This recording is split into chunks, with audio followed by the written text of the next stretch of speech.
처녀 마리아가 가브리엘 천사장에게 임신하게 될 것이라는 예언을 듣습니다. 도저히 납득할 수 없는 말씀이지만 마리아는 보소서 저는 주님의 여종이오니 당신의 말씀대로 제게 이루어질 것을 믿겠습니다. 라고 고백을 합니다.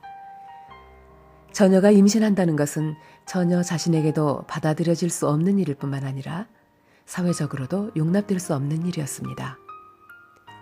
모든 두려움을 뛰어넘는 마리아의 신앙과 고백, 우리 한번 들어볼까요? 오늘 우리에게 주시는 하나님의 말씀은 누가복음 1장 24절부터 45절까지입니다.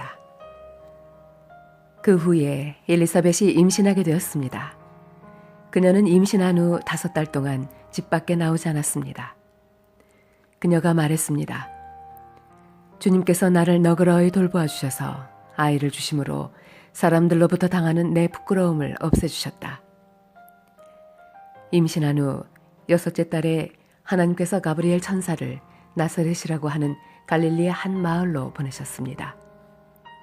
가브리엘은 다윗 가문의 요셉이라고 하는 사람과 약혼한 처녀에게 가게 되었습니다. 이 처녀의 이름은 마리아였습니다. 천사가 마리아에게 와서 말했습니다. 은혜를 입은 여인이여 기뻐하여라. 주께서 당신과 함께 하길 빈다.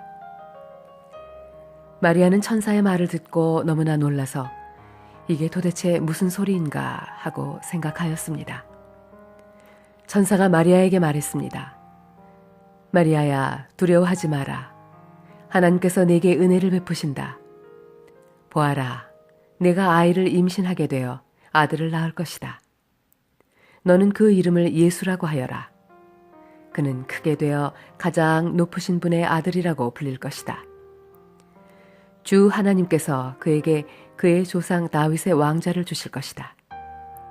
그는 영원히 야곱의 집을 다스릴 것이며 그의 나라는 끝이 없을 것이다.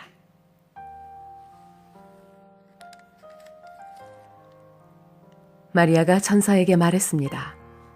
나는 남자를 알지 못하는 처녀인데 어떻게 이런 일이 있을 수 있습니까?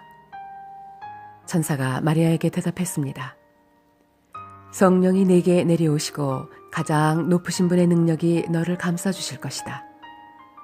태어날 아이는 거룩한 분 하나님의 아들이라고 불릴 것이다. 보아라, 내 친척 엘리사벳도 나이가 많지만 임신하였다. 그녀는 임신하지 못한다고 생각하였으나 벌써 임신한 지 6달이 되었다. 하나님께서는 하지 못하실 일이 없다. 마리아가 말했습니다. 보소서, 저는 주님의 여종이오니 당신의 말씀대로 제게 이루어질 것을 믿겠습니다.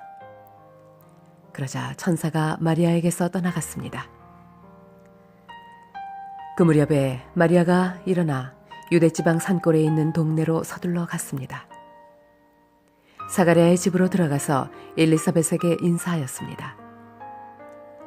엘리사벳이 마리아의 인사를 받을 때 아기가 뱃속에서 뛰어놀았습니다.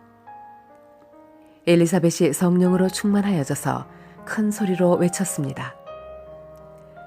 당신은 여인들 중에서 가장 복받은 자입니다. 당신의 뱃속에 있는 열매가 복됩니다. 내 주님의 어머니께서 내게 오시다니 무슨 일입니까?